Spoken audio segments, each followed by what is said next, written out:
নমস্কার বন্ধুরা, আমি রয়েছি ইঞ্জিনিয়ার উজ্জ্বল রায় কাকদ্বীপ হোম ডিজাইনের পক্ষ থেকে। আমি এখন রয়েছি কাকদ্বীপ বাস স্ট্যান্ড। এটা কাকদ্বীপ বাস স্ট্যান্ড, আর এইদিকে কাকদ্বীপ থানা, আর ওইদিকে চলে গেলে আমাদের কাকদ্বীপ চৌরাস্তা। তো এখানেই আমার একটা সাইট, কাছাকাছি একটি সাইট চলছে।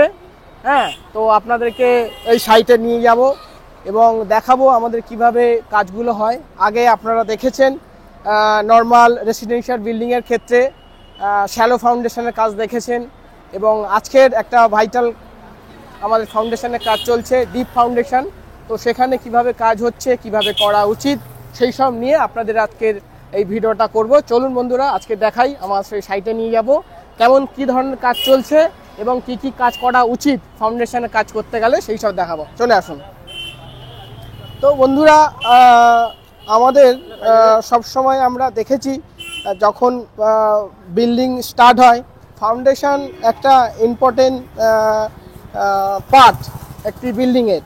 তো সেইটা যদি সঠিকভাবে না হয় তাহলে কিন্তু বিল্ডিংটা সঠিকভাবে থাকবে না। তাই বন্ধুরা, সবসময় বিল্ডিং করতে গেলে ফাউন্ডেশনটাকে সঠিকভাবে করতে হবে এবং সেটার উপরে একটু বেশি নজরদারি দিতে হবে, যাতে কোনোভাবে কোনো এফেক্ট না পড়ে। তো বন্ধুরা, আমি চলে এসেছি আমার এই সাইটে আমাদের কাজ শুরু হয়ে গেছে। এখন আমাদের সাইটে কাজ চলছে, সেটি হচ্ছে ফাউন্ডেশনের কাজ চলছে। তো আপনাদেরকে বলবো, আমরা বিল্ডিং যখন বানাই সবসময় আপনারা দেখে এসছেন শ্যালো ফাউন্ডেশন, মানে তার ফাউন্ডেশনটা হয়েছে হয়তো আপনারা দেখেছেন 5 ফুট বাই 5 ফুট চওড়া, 5 ফুট লম্বা, 5 ফুট ডিপ, কিংবা কোনো কোনো সময় আমরা করেছি 6 ফুট ডিপও করেছি। বাট আমরা লক্ষ্য করি যখন আমাদের সয়েলের কন্ডিশান, মানে মাটির কন্ডিশান, আমরা যেখানে বিল্ডিংটা বানাবো সেই কন্ডিশানটা খুব একটা ভালো নয়। আমরা টপ লেভেলটা একটু নরম পাই, যার কারণে আমাদের বিল্ডিংটা যদি ওই নরম সারফেসে মাটি যদি ভালো না থাকে, বিয়ারিং ক্যাপাসিটি যদি ভালো না থাকে, তাহলে সেই জায়গাতে করি, তাহলে মেবি সেটেলমেন্ট আসতে পারে, বিল্ডিংয়ে ক্র্যাক আসতে পারে এবং ভেরিয়াস এফেক্ট আমাদের বিল্ডিংয়ে আসতে পারে। তো সেই কারণে আমার এই সাইটে, এইটা প্রায় 3000 স্কোয়ার ফিটের একটি বিল্ডিং, এটা G+4, মানে 5 তলা বিল্ডিং হতে চলেছে। এবং সেখানে আমরা এখানকার মাটির কন্ডিশান যখন সয়েল টেস্ট করে দেখি, মাটির কন্ডিশান খুব একটা ভালো নয়। তো সেই কারণে আমরা বিল্ডিংয়ের যে টোটাল লোডটা একদম নিচে দিতে চাইছি। হ্যাঁ, তো যার কারণে আমরা এখানে ডিপ ফাউন্ডেশনের কাজ চলছে। বোরিং পাইল, আমরা এখানে বোর পাইল ইউজ করছি, আমরা সাইটে আপনাদের দেখাবো। তো আপনাদেরও যখন যেসব সাইটে আপনাদের যখন বিল্ডিং বানাবেন, দেখবেন যে আপনাদের ফাউন্ডেশনটা কি হওয়া উচিত, একজন টেকনিক্যাল পার্সনকে দিয়ে দেখিয়ে নেবেন, তারপরেই কিন্তু একটি বিল্ডিং করা উচিত। অবশ্যই বন্ধুরা, সেটা কিন্তু খেয়াল রাখবেন। কোন ফাউন্ডেশন, বিভিন্ন ধরনের ফাউন্ডেশন আছে, শ্যালো আছে, ডিপ আছে, শ্যালোর মধ্যে আপনার স্টেপ ফাউন্ডেশন আছে, স্ট্রিপ ফাউন্ডেশন আছে, ভেরিয়াস টাইপ অফ ফাউন্ডেশন আছে, ডিপ ফাউন্ডেশনের মধ্যে ভেরিয়াস টাইপ অফ ফাউন্ডেশন আছে। তো কোনটা কোন পজিশনে করা উচিত, একজন টেকনিক্যাল পার্সনই আপনাকে সেটা সঠিকভাবে সাজেশন দিতে পারবে। অবশ্যই বন্ধুরা, যখনই বাড়ি করবেন অবশ্যই একজন টেকনিক্যাল পার্সনকে দিয়ে দেখিয়ে নেবেন। তো বন্ধুরা, চলে আসুন আমার সাইটে। আমাদের সাইটে আপনারা দেখাবো, আমাদের এখন বোর পাইল, আগর বোর পাইলের কাজ চলছে। তো দেখুন কিভাবে আমরা আগর বোর পাইল করছি।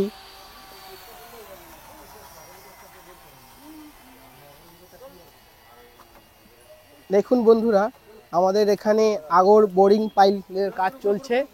এটা টোটাল 12 মিটারের একটি বোরিং হচ্ছে এখানে, এবং এটা ভালো করে বোর করা হচ্ছে, এবং বোর করে ভালো করে মাটি এখান থেকে তুলে এখানে ফেলা হচ্ছে। দেখুন বন্ধুরা, আমাদের মিস্ত্রি ভাইরা কিভাবে বোর পাইলের কাজ করছে। এটা হচ্ছে আগর পাইলের কাজ চলছে।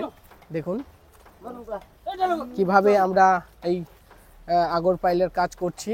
বন্ধুরা, ভালো করে এর নিচে একটা আগর আছে, সে মাটি কেটে কেটে কেটে একদম ডিপে চলে গেছে এবং তারপরে এনারা সেই মাটিটাকে প্রায় 12 মিটার নিচে সেখান থেকে এই মাটিটাকে তুলছে।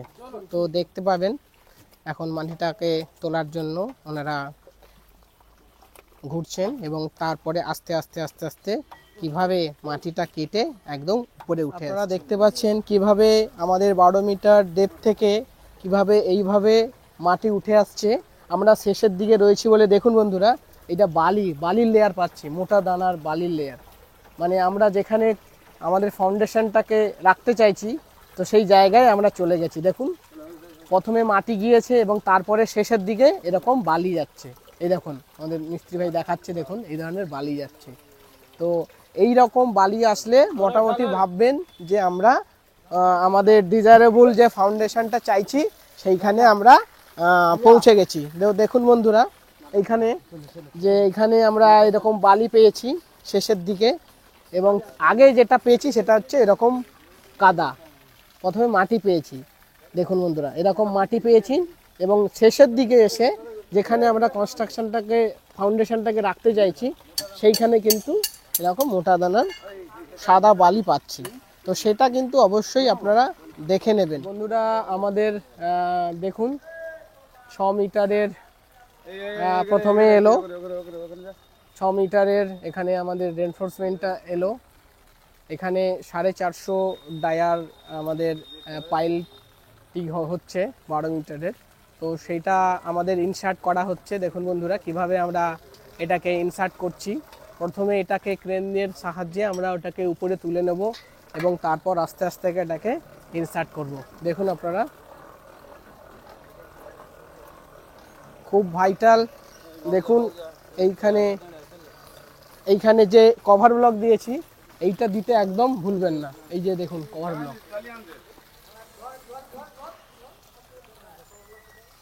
ঠিক আছে বন্ধুরা। দেখুন কিভাবে এটাকে ইনসার্ট করা হচ্ছে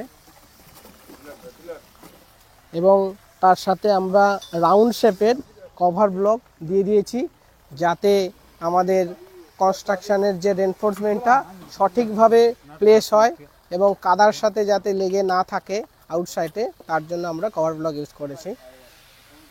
দেখুন এটা হচ্ছে 6 মিটারের রেনফোর্সমেন্ট আমরা ইনসার্ট করলাম এবং এরপরে আর একটা 6 মিটারের এর সাথে আমরা ল্যাপিং করে এটাকে আবার ইনসার্ট করব। এইভাবে এই প্রসিডিওর মেনে আপনাদের যখন বাড়ির পাইলের কাজ হবে এই কাজগুলো অবশ্যই দেখে নেবেন যাতে এই পদ্ধতি মেনে কাজগুলো হয়। দেখুন বন্ধুরা 6 মিটার একটি ইনসার্ট করে দিয়েছি, বটমের যে 6 মিটার, তারপরে আবার একটি 6 মিটার দিচ্ছি।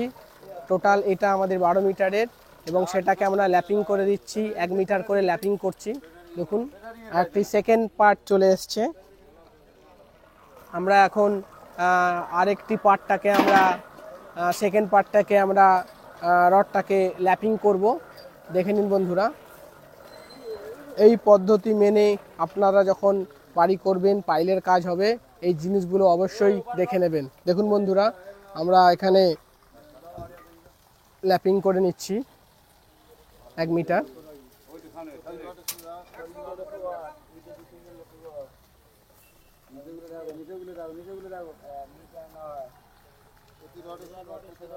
দেখুন প্রত্যেকটা রডের সাথে একসাথে যাতে থাকে সেরকম ভাবে আমরা এটাকে ল্যাপিং করে দিচ্ছি। দেখুন বন্ধুরা ব্যাস এইদিকে সমান করো, এইদিকে সমান করো, এদিকে চাপো না, এদিকে চাপলে সমানে যাবে।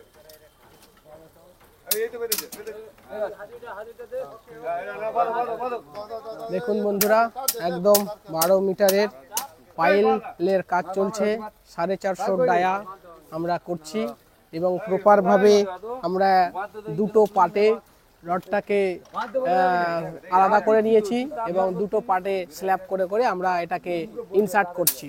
তো দেখতে থাকুন কিভাবে এই কাজগুলো হয় এবং কিভাবে কাজগুলো চলছে আমাদের সাইটে। দেখুন বন্ধুরা আমরা ল্যাপিং জায়গাটাতে আমরা খুব ভালোভাবে বেঁধে দিচ্ছি বাইন্ডিং ওয়্যার দিয়ে, এবং তারপর আস্তে আস্তে এটাকে আবার আমরা ইনসার্ট করে দিচ্ছি।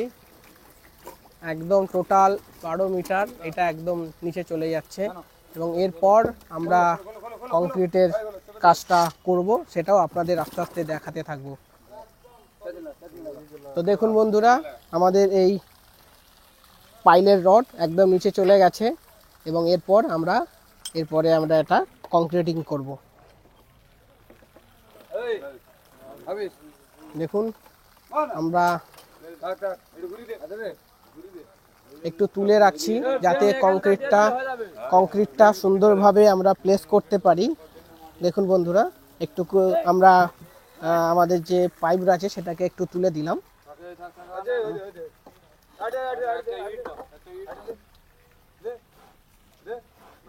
আপনাদেরকে আমি দেখাবো যে আমরা রড কিভাবে এটাকে রেডি করছি। দেখুন আমরা এখানে একটা স্টেজ বানিয়ে নিয়েছি, এবং তারপরে ছোট ছোটোভাবে এইরকমভাবে আমরা এই যে দেখুন এখানে আমরা 7টা 12 রড দিয়েছি।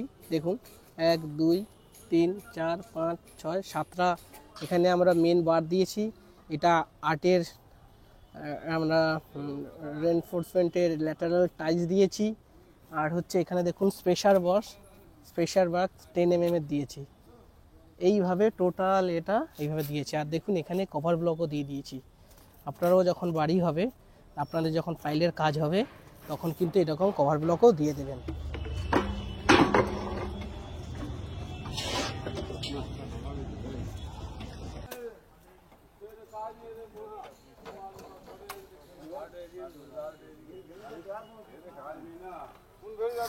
আপনারা পাইলের জন্য কেমন ধরনের স্টোন ইউজ করবেন, দেখুন আমাদের সাইটে চলে এসছে 3/4 ডাউন। আমাদের এটা মাস কংক্রিট হবে, একটু বেশি কংক্রিটের ব্যাপার আছে, তাই জন্য আমরা এখানে 3/4 ডাউনটাকে ইউজ করছি। এবং বারবারই আমরা যে কথাটা আপনাদেরকে বলি যে কেমন ধরনের স্টোন ইউজ করবেন। এইখানে দেখুন ছোট থেকে বড় সব ধরনের সাইজই আছে। আমরা সবসময় কংক্রিটের জন্য এই রকমই স্টোন সবসময় ইউজ করব। ছোট, মাঝারি এবং বড় 4-5 ধরনের এরকম ছোট সাইজ যেন আমাদের স্টোন চিপে থাকে, কোর্স এগ্রিগেট থাকে, সেটা সবসময় খেয়াল রাখব। আর এই রকম স্টোন সবসময় আপনারা ইউজ করবেন। সবসময় একদম ছোট প্রচুর আছে, একদম বড় প্রচুর আছে, এক সাইজের প্রচুর আছে, সেই ধরনের স্টোন আপনারা ইউজ করবেন না। মিক্সড স্টোন চিপ ইউজ করবেন সবসময়। তো সেই মিক্সড কংক্রিটের জন্য যে আমাদের স্টোন চিপ, সেটা প্রথমে আমরা ধুয়ে নিয়েছি। আমাদের এটা ধোয়া আছে, ধুয়ে নিয়েছি, এবং বালিও সেম। দেখুন আমাদের মোটা দানার বালি আমরা এখানে ইউজ করছি। এই যে দেখুন আমরা মোটা দানার বালি ইউজ করছি, এই ধরনের বালিও আপনারা ইউজ করবেন, ঠিক আছে? তো বন্ধুরা, এখানে আমরা স্টোন চিপ, বালি এবং এখানে যে সিমেন্ট আমরা এখানে স্ল্যাগ সিমেন্ট ইউজ করছি, আপনারা ইউজ করতে পারেন স্ল্যাগ সিমেন্ট। আর জলটা খুব ইম্পর্টেন্ট।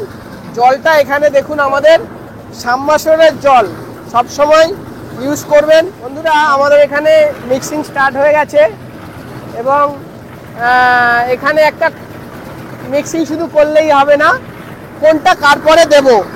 তো দেখুন বন্ধুরা, প্রথমে এইখানে আমরা মিক্সার মেশিনে প্রথমে স্টোন চিপ দিচ্ছি, তারপরে বালি, এবং তারপরে সিমেন্ট, এবং তারপরে জল। এই ক্রোনোলজিক্যাল অর্ডার করে আমাদেরকে মিক্সিংটা করতে হবে, না হলে মিক্সিংটা সঠিকভাবে হবে না। তো দেখুন বন্ধুরা, আমরা প্রথমে আগে স্টোন চিপ দিচ্ছি, তারপরে বালি দিচ্ছি, এবং তারপরে সিমেন্ট এবং জল। এই ক্রোনোলজিক্যাল অর্ডার মেনে আমাদের মিক্সিংটা করতে হবে। মিক্সিং স্টার্ট হয়ে গেছে, আমরা কংক্রিটের স্ল্যাম টেস্ট করব। আমরা এখানে স্ল্যাম কোন নিয়ে চলে এসেছি, কারণ পাইল ফাউন্ডেশনে আমাকে স্ল্যাম ভ্যালুটাকে একটু বাড়িয়ে রাখতে হয়। সেইটা সঠিক হচ্ছে কিনা আমরা এই টেস্টের মধ্যে জানতে পারবো। স্ল্যাম টেস্ট আমরা কেন করব? কারণ এক হচ্ছে ওয়ার্কেবিলিটি সঠিক রাখবো এবং কনসিস্টেন্সি সঠিক রাখবো, যার কারণে আমার কংক্রিটটা সঠিকভাবে প্লেস হবে। ডিজায়ারেবল আমরা যে 12 মিটারে চাইছি সেখানে আমাদের ওইটা কংক্রিটটা প্লেস হবে। তো এই সব কারণের জন্য আমরা স্ল্যাম টেস্টটা করব। তো বন্ধুরা আমরা এখানে স্যাম্পল কালেকশন করে নিচ্ছি, করে সেখান থেকে আমরা এই স্ল্যাম টেস্টটা করব। আমরা যখন স্ল্যামের ভ্যালু দেখব পাইলের জন্য, সেটা আমার আসবে 100 থেকে 180 mm। আর নর্মাল আমরা যখন কংক্রিটিং করি তখন সেটা 50 থেকে 100-র মধ্যে রাখি, কারণ ওটাতে আমরা ভাইব্রেটার ইউজ করি আর এটাতে আমরা ভাইব্রেটার ইউজ করছি না, তাই স্ল্যাম ভ্যালুটাকে আমরা একটু বাড়িয়ে রাখবো। তো বন্ধুরা আমার এক মিস্ত্রি ভাই চলে এসছে, তো ওনাকে দেখুন এইটা হচ্ছে বেস প্লেট, আচ্ছা এটা হচ্ছে কোন, আর হচ্ছে ট্যাম্পিং রড, ঠিক আছে। তো আমার এই বন্ধুকে বলবো আপনি বসুন এখানে। আচ্ছা এইখানে আমরা 3 বারে এই কোনটাকে ফিল আপ করবো এবং এটা এই যে 16 mm রড আছে এটাকে দিয়ে 25 বার আমরা এরকম ট্যাম্পিং করব। এটা হচ্ছে ট্যাম্পিং রড। আচ্ছা আর একটা জিনিস বলে রাখি বন্ধুরা, এই যে উপরের যে ডায়াটা আছে এটা 100 mm 4 ইঞ্চি, আর নিচের যে ডায়াটা আছে এটা হচ্ছে 200 mm এর আছে, আর এই যে হাইটটা আছে এই হাইটটা হচ্ছে 300 mm এর। তো এটাই হচ্ছে কোণের সাইজ, এবং এই যে বেস প্লেট, কোণ আর ট্যাম্পিং রড, এই তিনটের মাধ্যমে আমরা এই স্যাম্পল নিয়ে নিয়েছি। দেখুন বন্ধুরা আমরা এটাকে ফিল আপ করবো, শুরু করব। তো বন্ধুরা দেখতে থাকুন আপনারা কিভাবে আমরা স্ল্যাম টেস্টটা করছি। তো বন্ধুরা আমরা একটা স্যাম্পল নিয়ে নিয়েছি, দেখুন এটাতে আমরা ফিল আপ করছি ভালো করে।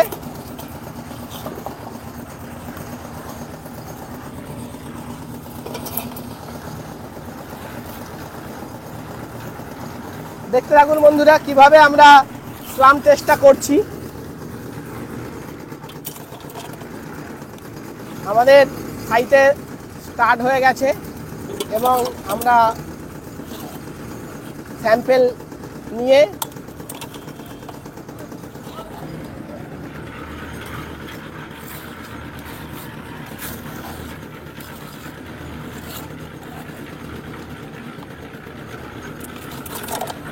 দেখুন বন্ধুরা আমরা কংক্রিটটাকে ফিল আপ করছি।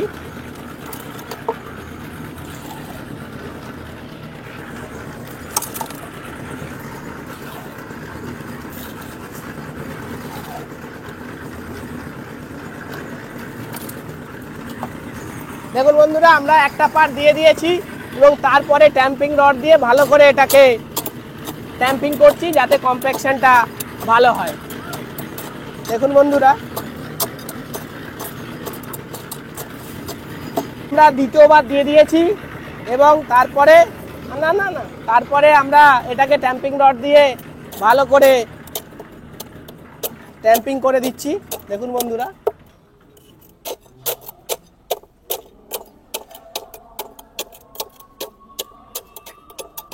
এবং শেষবারের পার্ট আমরা আবার দেবো। দেখুন বন্ধুরা তৃতীয়বারের পার্টটা আমরা দেব এবং এরপরেই আমরা স্ল্যামের ভ্যালুটা কত আসছে আমরা পাবো, সেটা কংক্রিটিংটা সঠিক হয়েছে কিনা দেখে নেব। ফর পাইল কনস্ট্রাকশনের জন্য আমাদের যে স্ল্যাম ভ্যালু আসে সেইটা আসছে কিনা আমরা দেখে নিচ্ছি। দেখুন বন্ধুরা আমরা কিভাবে কংক্রিটটা ফিল করছি।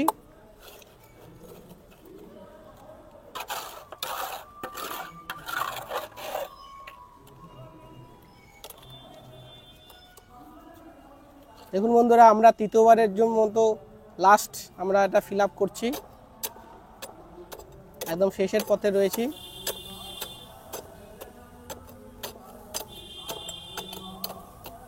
আমরা পুরোটা দিয়ে দেবো।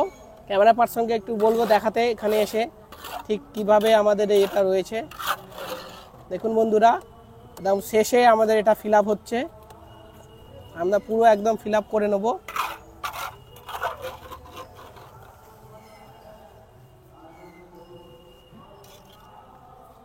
ব্যাস দেখুন আমাদের কংক্রিটিংটা কোন পুরো ফিল আপ হয়ে গেছে, ঠিক আছে। এবং এরপর আমরা ভালো করে একটু দেবো, নাড়া দেবো এবং তারপর আস্তে আস্তে এই স্ক্রু আছে স্ক্রুটা দিয়ে ভালো করে ঘুরিয়ে এটাকে তুলে নেব এবং তারপর এখানে কত ভ্যালু আসছে সেটা চেক করব। তো আপনারা বন্ধুরা দেখতে থাকুন। এবারে বন্ধুরা এই স্ক্রুগুলো আমরা খুলে দিচ্ছি, এই স্ক্রুগুলো খুলে দিচ্ছি। দেখুন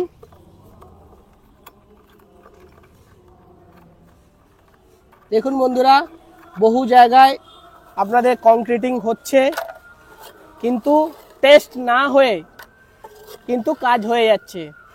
আর 2025 সালে দাঁড়িয়ে আপনি যদি টেস্ট ছাড়া কংক্রিটিং করেন তাহলে কিন্তু কাজটি সঠিক হবে না, ভুল হয়ে যাবে। তাই বন্ধুরা অবশ্যই ঢালাই হয়ে যাওয়ার পরে কোনো একটা কংক্রিটিং হচ্ছে, তার সাথে সাথে কংক্রিটের স্ল্যাম ভ্যালু কত আসছে, কিউব টেস্ট কত কি হবে না হবে, এগুলো দিয়ে টেস্ট করিয়ে নিন।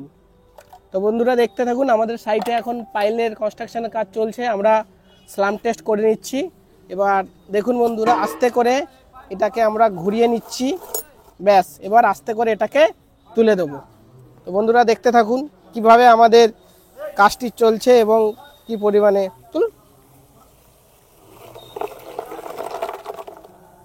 তো বন্ধুরা আপনারা দেখতে পেলেন,